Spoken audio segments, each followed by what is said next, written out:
আবু বকর, আমার এই আংটিটা একটু কামারের দোকানে নিয়ে আমার আল্লাহর নামটাকে একটু খোদাই করে আনো, আমার মন চায় আমি বারবার আমার বন্ধুর নামের উপর চুমা খাবো। রাসূল বলছেন।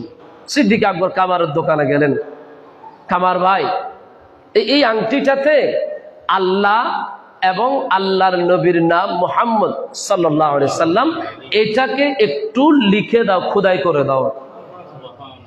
কথা ক্লিয়ার? আংটি আনা হলো, রাসূল পাক সাল্লাল্লাহু আলাইহি সাল্লাম আংটিটা খুললেন। খোলার পরে সিদ্দিক কি করছো এটা? সিদ্দিক আকবর ভাবলেন যে আমি আল্লাহর নবী, তো নবীর নামটাকে যুক্ত করতে বলেন নাই, আমি করে দিয়েছি, ভুল হয়েছে। সিদ্দিক আকবর পায়ের মধ্যে কদমের মধ্যে চুমা খেলেন, একবার মুস্তাফার কদমের মধ্যে পড়ে গেল, ইয়া রাসূলুল্লাহ, নবী গো আমার ভুল হয়েছে। বলে কি? বলে ইয়া রাসূলুল্লাহ, আল্লাহ, আপনি আল্লাহ লিখতে বলেছেন। ও রাসূল, আমি খেয়াল করে দেখলাম আসমান আল্লাহ একা নাই, নবী আপনাকে সাথে নিয়ে রেখেছে। প্রতিটি জায়গায়, আজানে, একামতে, নামাজে, কোরআনে, ইবাদতে, সব কিছুর ভিতরে আমার আল্লাহ একা নাই, আমার আল্লাহ আপনাকে যুক্ত রেখেছে। ও রাসূল, আমি সিদ্দিকের মনটা বড় খারাপ হয়ে গেছে। আপনাকে ছাড়া আল্লাহকে একা রাখা, আল্লাহকে ছাড়া আপনাকে একা রাখা, এই কারণে আমি আল্লাহর নামের নিচে আপনি রাসূল পাকের নামটাকে যুক্ত করার জন্য নিজ জ্ঞানে বলে দিয়েছি। আমার নবী বলে ওটা তো বিষয় না, সমস্যা তো আরেকটা।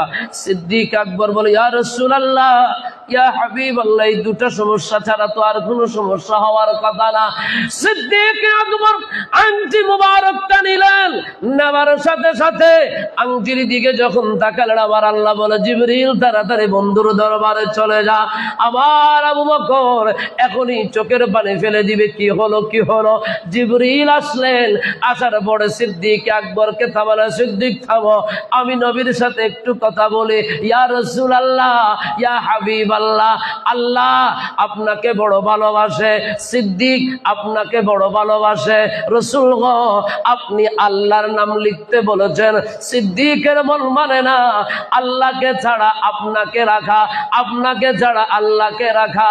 ইয়া রাসূলুল্লাহ, নিজ জ্ঞানে নিজ দায়িত্বে কামারের দোকানের মধ্যে গিয়ে আল্লাহ নামের নিচে আপনি নবীর নামটাকে যুক্ত করে দিতে বলেছে। আমার নবী বলে বুঝলাম, কিন্তু নিচেদের নাম আরেকটা।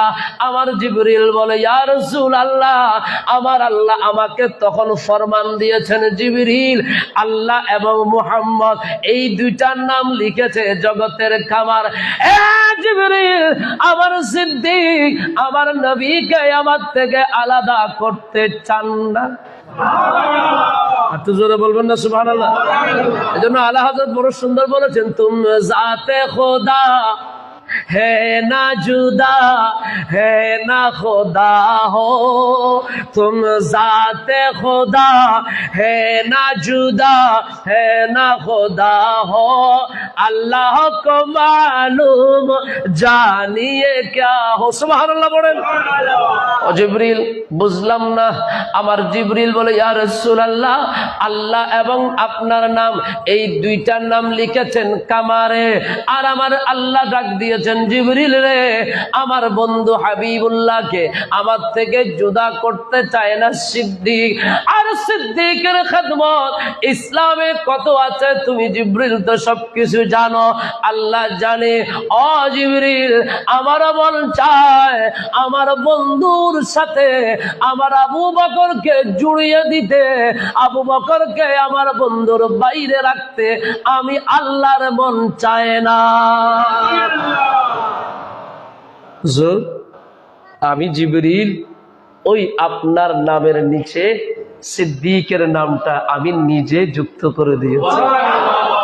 দোস্ত, আবু বকর সিদ্দিক আমার নবীকে এত ভালোবাসতেন, আমার নবী বলেছেন পৃথিবীর সব মানুষের ঋণ আমি শোধ করে দিয়েছি, দুইজন মানুষের ঋণ আমি শোধ করতে পারি নাই।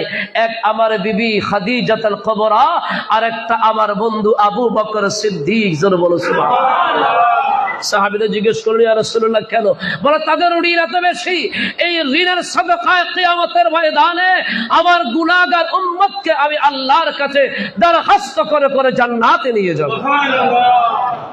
জান্নাতের টিকিট বাংলা বাজার পাওয়া যায় নাকি জান্নাতের টিকিট? মানুষ উড়ো কেন বেগুবাই না, কি হয় মাথা না ধরে।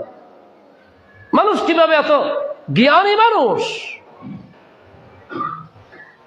মূর্খের মতন কাজ করে? এতই দরকার ক্ষমতা দোস্ত, বাঁচবেন কয়দিন বাঁচবেন? সিদ্দিক আকবর রাসূলকে ভালোবেসেছেন, এজন্য এখনো নবীর পাশে আছেন।